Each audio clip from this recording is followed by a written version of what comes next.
Hola a todos, en este vídeo os voy a resolver el ejercicio 16 de la hoja de diodos.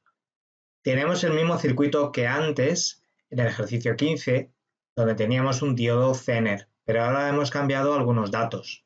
Por un lado, la resistencia que antes era de 1K, ahora es de 270 ohmios. La de carga ahora vale 1 kiloohmio y la tensión de entrada es de 18 voltios. Mantenemos un diodo Zener con tensión Zener de 10 voltios y una potencia de 30 milivatios.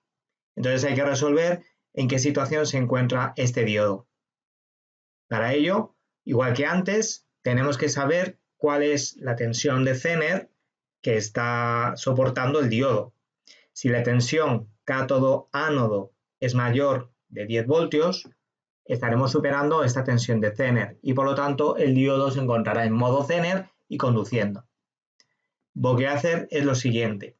Voy a calcular esta tensión cátodo-ánodo de tipo Thevenin. Como hemos hecho en el ejercicio anterior, la tensión de Thevenin cátodo-ánodo sería la tensión de entrada de 18 voltios multiplicado por los 1000 ohmios de la resistencia que está en paralelo con el diodo entre la suma de las dos resistencias. Esto obviamente es la ecuación del divisor de tensión. Resulta que la tensión de Thevenin del diodo es de 14 voltios, que es mayor que los 10 voltios que tiene el diodo. ¿Qué quiere decir esto? Que el diodo está encendido en modo Zener, por lo tanto en la zona de ruptura. Vamos a ver entonces, vamos a resolver el circuito y las distintas corrientes que pasan por cada una de las ramas. Hay 3 ramas, por lo tanto 3 corrientes.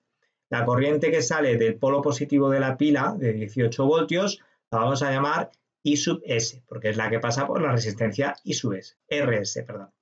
La corriente que pasa por la resistencia de carga, RL, la vamos a llamar RL. Y por último, la corriente que pasa por el Zener la voy a llamar I sub Z, ¿vale? Y la voy a colocar en ese sentido. Por lo tanto, en la malla de la izquierda, ¿cuál es el valor de esta corriente?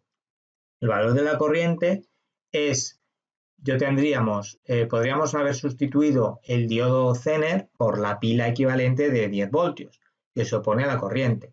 Por lo tanto, en la resistencia RS tendremos tensiones a favor, 18 voltios, tensiones en contra, los 10 voltios del diodo Zener. Por lo tanto, tengo 18 menos 10 voltios. Y dividiremos por el valor de la resistencia, 270 ohmios. Por lo tanto, esa corriente es de 29 miliamperios. En la malla de la derecha podemos hacer algo parecido.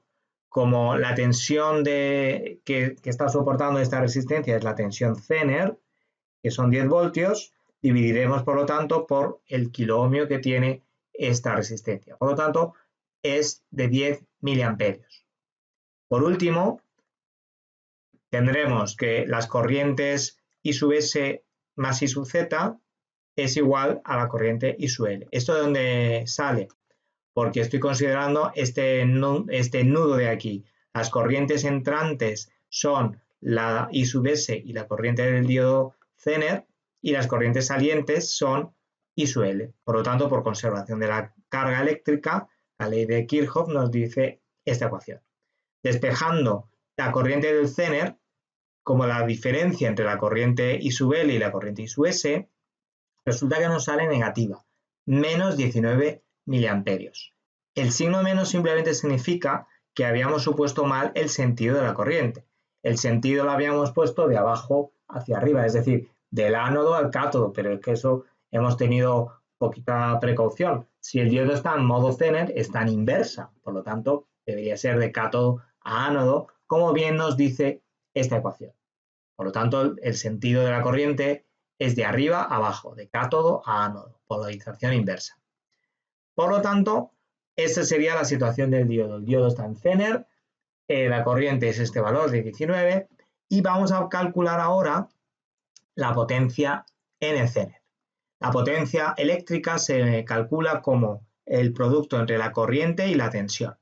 Si en el Zener tenemos una corriente de 19 miliamperios a una tensión de 10 voltios, esto me da un total de 196 vatios, es decir, 196 milivatios.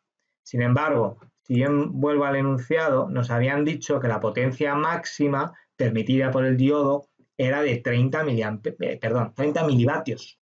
¿Eso qué quiere decir?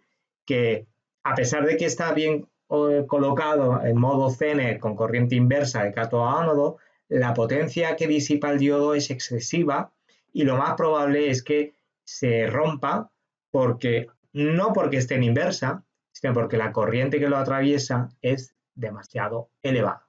Por lo tanto, moraleja, aunque tengamos un diodo Zener en inversa, no hay problema porque esté en inversa, hay que tener cuidado con la potencia disipada para no romper el diodo. Y aquí termina este ejercicio.